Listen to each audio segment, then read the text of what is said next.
soon as Skelesaur started rising, it was not even close. I won like once, like as in one map out of like 20 against Skelesaur. So yeah. Okay. Well, as you continuously dash my setup here to be like, well, there's no one I would rather be here with than you, Kat. Thanks for letting me get that compliment out and not completely destroying it at every turn. I'm sorry. We're going to be starting this best of 5 series here in the lower bracket, an elimination match here in the playoffs.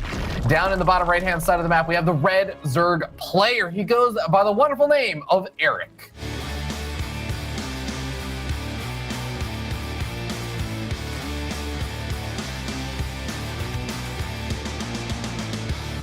Oh my god, I feel like I'm in the intro of an 80s romantic comedy movie where they're doing like this nice soundtrack building up. Everyone's running around the city, setting up the positive vibes. Oh, that was great. Like Friends type thing? Yeah, I guess kind of like Friends. Yeah, like the romantic comedy thing. All right, and then the top left-hand side, it is from Team Exxon, Cham.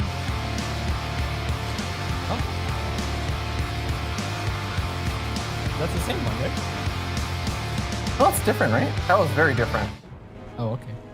That one, I feel like Maynard's about to like come on stream. I'm gonna see a video of him from like 12 years ago, and it's gonna be him with dreads but longer. It turns out he's actually used to have longer dreads, and he's rocking the guitar. His hair is dyed red. Yeah. Wait, he used to have longer dreads? In my headcanon, he did. Oh, nice. No, okay. Fun. I don't know if Maynard has ever issued this challenge publicly, and he's a very private person, so I'm going to completely disregard his privacy. So he, at one point, did tell me that, of course, he actually used to be in a band. This part's not a secret. But he told me somewhere out there on the YouTubes, there is a video of Maynard still up where he is singing in his old band. No way. And he said, if you could find it, like, all right, good on you. I'll let you know that it exists, but you're never gonna find it. So I'm gonna crowdsource this to the entirety of the StarCraft community, guys. Let's find that video.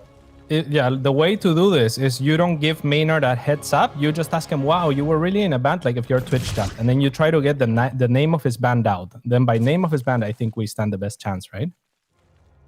Yeah, I think he's probably too cautious about that, so yeah. All right, guys, we are going to be moving into this game. We actually do finally have a little deviations coming up over here, just tiny ones with the Bailey nest getting started up there for Cham. And I think that we just have, fast +1 carapace coming out over here for Erik. So that's where that extra, or that first bit of gas is going to come from, Erik. Yes, indeed. I'm sorry, I was communicating with no worries. for a second. Yeah. Go on, Robbie, go on. Okay, well, I was just going to say +1 carapace is coming on up, but it's also a Roach Warren forming the wall. So it seems like Erik wants to bypass some of the Baneling plays for a bit. Yeah, Cham's gonna get a good scout, it looks like, for the time being, so that's nice. And you're right, yeah, Erik's this is a cool map to choose to do this on, because that ramp or that choke is actually smaller than on almost every other map, where you can just use the 2 buildings to wall it off. So it's really nice. Like, Erik's that type of player that will look for little edges and kind of play to the map in smaller ways. And I do appreciate that. Yeah, absolutely. Now, Cham is going to be flooding out a decent number of lings, and the fact that he's still making more lings and making a couple of these banelings does read to me like he really wants to do some big damage over here, or he wants to get a cancel on that third base. Like that, those would be really ideal moves for him. But with Zergling's speed now finished up over here for Erik, this kind of gets dangerous, right? The banelings are going to be pretty tough to deal with. Yeah, the banelings are the biggest issue, especially while he doesn't have that link speed finished. Now the links are being cornered up and all the banelings blow on top of them. This looks pretty over to me. The banelings not even choosing to detonate onto multiple drones because they feel like as long as they zone out the Zerglings, that'll be good enough. And it's maybe true, but now with roaches popping up, they do detonate onto a clump of drones. And yeah, you know, it's just a formality at this point. It looks like Cham has this one. Yeah, +1 carapace finishes up, but there is a single roach, maybe 2 roaches left alive to enjoy it now, as finally Cham retreats back. But Cham at the very beginning, before the first set of Zerglings even ran in, before the Banelings moved forward and got a single kill, had already started up his lair. He had his transition in mind, following this up immediately, and he has a Spire on the way. After doing that much economic damage, and still potentially going to do a little bit more over here, Cham is looking to be in a situation where he's going to end the game before his kill move. Yeah, exactly that. Exactly that, Ravi. He's gonna end the game while he still has part of his plan. And It's Cham.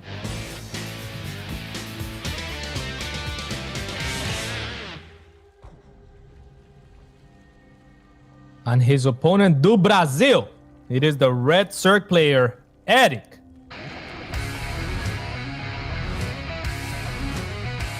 Cheeky pull first. Okay. Not an early pull, however. So, yeah, don't mistake it for an early pull, my dudes. It's just going to be an early pull, well, a pull first, rather, into a hatchery, most likely. I'm not sure what he's looking from this. Maybe he's going to try to look for a queen snipe with, like, his first 6 Zerglings and try to run those around to where the Overlord doesn't spot him or something of the likes. Okay, makes sense. I'm looking forward to seeing how exactly that's going to all end up playing on out. Still goes for the gas geyser and everything. It's pretty similarly timed with Cham, so we'll have roughly the same amount of gas to get up that Zergling speed upgrade and everything, assuming they put the same amount of workers into mining it as soon as possible. But yeah, those first 6 Zerglings, we'll see how much damage they can get done. So while we wait for that kind of to shape on up, you were talking about like these like heavy Ling sort of plays, or we were even talking about like the melee upgrade styles and everything. What are usually the first telltale signs of a player going for that kind of stuff? Maybe the mining of the gas. It's, I mean, it's kind of just when they drop the Evo chamber, really, that it results clear, right? Like, unless they're doing something weird, like going for a Evo chamber and trying to time it so that you get the melee at the same time as the speed or something like that. I like doing stuff like that, but I almost never see it. So it's just kind of like after speed, when you have the 100 gas, you'll drop an Evo chamber, and you know, you probably don't end up mining too much more gas until you trickle into a lair and Mutalisks. Yeah, makes sense. Okay, well, Zerglings speaking get started up for both of these players as the Lings arrive over here. Just a few more for Erik, and you're talking about that queen snipe. Well, the queen is getting closer to popping, and it seems like Cham is trying to buy some time with these Lings. I'm surprised. Erik should know that the queen is about to pop, right? So I think he should be looking for it down here. Instead, the queen is going to have a chance to tuck itself away. Still, Erik is going to find a decent surround, but no, repositioning some of those Zerglings will make it so that the queen will survive. That queen should have been dead, and that would have been a decent start for Erik. With that said, Cham is kind of just leaning in on this while Erik is trying to drone back up. Cham is making more Zerglings and has dropped a Baneling nest kind of hidden and tucked away in his own base. So look for aggression from the Mexicano. Yeah, if Erik doesn't actually start making some Zerglings soon, he's going to be in a lot of trouble, because it is 15 Lings out right now for Cham, with the Baneling nests now finishing on up, and still more Lings being made as he moves across the map. That third base might be a little bit more vulnerable. You know, third base, that one location where the queens are not really going to be able to help protect you. You can't really get those queens over there very easily. Yeah, and Erik was kind of gambling here a little bit because Cham has made so very many Zerglings. Erik was making a very late Baneling nest, and then he made a flood of Zerglings to where if Cham started a Ling flood now, he would have enough Lings to kind of deny this and fight for the Banelings Morphin. But Cham already made a lot of Zerglings preemptively, and he already has the Banelings, and this is just a terrible position for Erik to try and defend this third. Yeah, not only losing so many Lings, but yeah, now going to end up having to cancel that hatchery. There's still more Lings arriving over here, and I want to note Cham is actually only about 5 workers behind, so if he gets even a little bit of damage done over here, it's going to be great. Wow. I think he might be getting more than a little. Yeah, that was beautiful movement on those Banelings, just getting out of range of both queens while the Lings surround them. Now there's Banelings out for Erik, but he has already taken too much damage here at 420. It is like looking like game over, Ravi. Oh my god, the fact that he absorbs 2 Baneling hits with that one Baneling and finds all of the drones, softens them up so they get one shot by these Lings. Ladies and gentlemen, Cham, he has somewhere to be today, guys. He is in this to clean it up as fast as possible at this point. Yeah, I mean, Erik, I'm not sure what he's looking for here, just kind of processing the loss at this point. It's more or less impossible to come back from this. And yeah, I mean, a little bit sad, right? Like he tried something kind of cool with the links. He does get across the map, though Cham did make 4 blind links, which is as much as most people will make. You know, so that's kind of nice for him. Erik still managed to pick 1 link off right away. I think if he doesn't commit into going for the main, where all of the drones are going to be and where the best defense for Cham is always going to be, and instead just attacks the natural base until the queen pops, gets us around and gets out, then he's in a fine position. But instead, he doesn't get the queen, and as a result, Cham just is able to make so many links with those larva injects, and he, you know, acknowledges that, gets the... Oh, no cancel. He's going to need a few hundred of those. A few hundred of those. Yeah, it's just not working out. GG.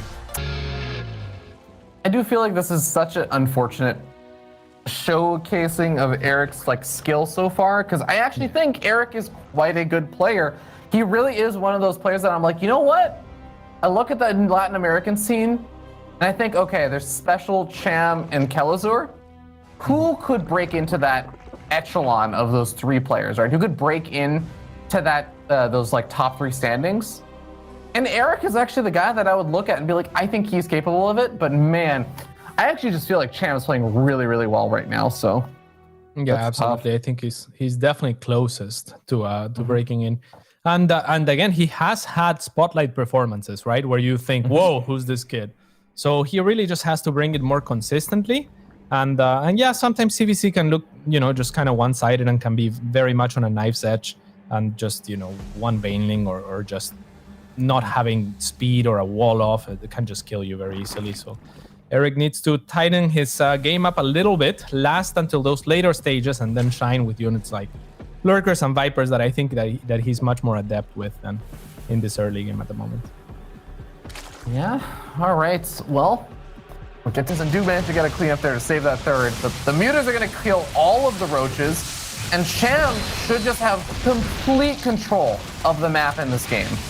Yeah, exactly. You might be wondering, why is he suiciding his roaches? Well, just because otherwise he's gonna take damage at his base. And you might be like, wait, well, why doesn't Cham just pull back or just attack him then if he's gonna do more damage, if that's what Erik wants, right? And it's basically like a move where you say, okay, if you ignore these roaches, I can do as much or more damage because roaches have decent damage output and mutas are like harassing mobile units. And so it forces Cham to pull back and kill the roaches, but that's just basically like tribute. Like, it's like, don't kill me, my lord, you know? Yeah. If it was like the equivalent of chess, it's like saying, I'm gonna use a sacrificial pawn or a sacrificial rook, threaten your queen. Yeah, it's like, it's an easy pickings there, but at least you won't, you know, checkmate me here. Yeah, since we were talking about Cham as one of the kings of Latin America, it's more akin to sacrificing, I want to say, 4 goats. 4 goats. You know, yeah. As you do in a strategy game. I like that. There's 2 workers. Yeah, I think you can sacrifice goats. I know you can sacrifice goats. I'm saying, do I personally sacrifice goats? No, I don't usually sacrifice goats. Ravi, I am not a fan of usually sacrificing goats for no reason, no. Okay. How about you? Usually, you're not usually a fan of sacrificing. Cat, what is this? Okay, that is a great set of bailing hits there. And that doesn't even up the worker count yet. Oh. Yeah, I mean, the third is still denied. That's 14 workers, but like you said, it's not even. And the muta player does have the economic lead, so while the game was much more or less over, now it's, you know, just mostly double over, lurker, I guess. then. Yeah. Okay, the double lurker then, you're just... Wait, you can't get both lurker upgrades at the same time, though. Nah. Without a high... No. This is just this is just a mistake, Ravi. Yeah. Okay, he realized the other one was going. He canceled it, but that also does mean he has to... Oh, no, sorry, yeah. Right. I had a brain fart moment where I'm like, he had 2 Hydra Dens then, but yeah, we changed that a long time ago. Yeah, it's been a little while for that one, but yeah, 2 Lurker Dens is still, you know, it really goes to show how... goats, you know. Yeah, 2 Lurker Dens. I mean, the Lurkers are going to hold nicely, and I love the approach that Erik has taken. He's basically saying, okay, you know, if this game lasts an hour, then maybe I have a shot. And what he's gotta do here is basically situate himself on 3 bases with the queens, with the spores, and just kind of drag things out. Whereas Cham is gonna have free reign to go out on the map. And I think that if you're Cham here, the best way to deal with this, Ravi, is to just mirror your opponent, but with a greater economy. Yeah, I think that's going to be a really smart way to do it. And with the hive already getting started there for Cham, there's going to be a nice little window also, since the infestation pit is only just now starting for Erik, that if Cham decides to actually attack in with his own lurkers, he will potentially have the range advantage in a lurker versus lurker battle, as well as the ability to like burrow his lurkers faster. But that should just be a hard kill, right? That is going to completely prevent anything. Yeah, and he's also going to have Vipers available, which is going to make it so that he can use Blinding Cloud offensively, or even, you know, pull some lurkers towards his army and get rid of them efficiently like that. So I really love everything that Cham is doing right now. I love that he didn't commit to Mutas. I love that he didn't like do the thing that I like doing, because it, you know, sometimes it fails where you kind of just commit and say, okay, I have the Ling upgrades maybe, so let's go Ultras or something of the sort. That kind of play can be a lot more dangerous. When you're this far ahead, just do the same thing, but better. Yeah. A good piece of life advice for anyone. You know, if you're looking to get better at StarCraft or anything else, just do the same thing as someone else, but better. I like that. Yeah. I mean, yeah, and Cham definitely has the option to do that, so I love that he's going that route. Like you were saying, he's ahead now in lurker upgrades officially. Erik is going to try to catch up, and Erik is really hoping that there's, you know, a load of Roach Hydra ready to move into his lurkers, or even a lurk or an Ultra transition, or that there was a Muta overcommitment, right? He has like 3 spores here and there. Like, he's doing everything that he can to kind of bait a mistake from Cham. Cham's just not having any of that, though. Yeah. But Cass, more importantly, did you respond to the polling question on the stream asking if you've ever sacrificed a gold? I did not. Because it was a clear yes or no answer. Okay. That's great. Okay, apparently 56 of people have in fact sacrificed a goat, though. So, you know. Impressive. You're in good company. What do you mean? I never admitted to sacrificing a goat, Ravi. You didn't say I did not technically admit. Listen, Ravi, I'm from Peru. Okay. Okay. But I'm not technically admitting to sacrificing goats. They do not sacrifice goats, okay? Oh, okay. Well, you know what? All I'm gonna say is maybe we should keep Cyril away from you for a little bit. I'm not feeling comfortable with keeping him around you. Maybe we should have some bodyguards and Cass is trying to, you know, hang out with Cyril and not gonna go to lunch together by yourselves. A little bit surprising that these Vipers came here. I think that Cham is just like, wow, I'm so far ahead, you know, just rallied over his Vipers. But he didn't really get the energy to do much with them, so it's going to be a little bit of a stallment for him. The Mutas are still doing whatever they can, and Erik has a lot of supply tied up to Queens, whereas Cham is just maxed on whatever he wants. It's a difficult one. We see Parasitic Bomb coming out on top of the Mutas, but one of the Vipers ends up going down in exchange for 2 Mutas. And honestly, Erik is in such a tough economic position that that's a fine trade. I actually feel like you could trade 5 Mutas for each Viper, and Cham would be happy with it.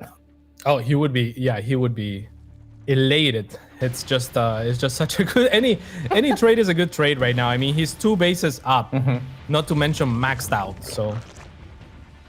If you're killing something, then that's good enough in my book right now. He's going after this Hydra then. Ooh, that's actually a cute move. While he also goes to the Blinding Clouds on these lurkers, starts yoinking them forward. Gets a few of his own yoinks, so this actually might draw things out of it, especially since Cham is actually in the minority in terms of lurker count. But you know, it's actually really cool. I never realized this, but the lurkers, when they're on the offensive at the base, they can stay in the acceleration zones. They can have an extra quick retreat if need be. Oh, that is pretty cool indeed. But yeah, it looks like, I mean, Erik has stabilized on 3 base, but you know, he's just 100 supply down more or less. So what do you do from here, Ravi? It's just like he's gonna try to take 1 base at a time and kind of defend each base with his life. It is a little bit harder to attack than defend, and Erik did do great to get like a lot of Vipers, which is the units that are gonna allow him to trade effectively. The problem for Erik is that Cham can really trade inefficiently, like you were pointing out to, and still get away with it. Yeah, I would have loved some Blinding Clouds that have come out earlier there for Erik if he really wants to try and hold on to that position, but he's going to lose all of the lurkers and the game. Cham takes a 3-0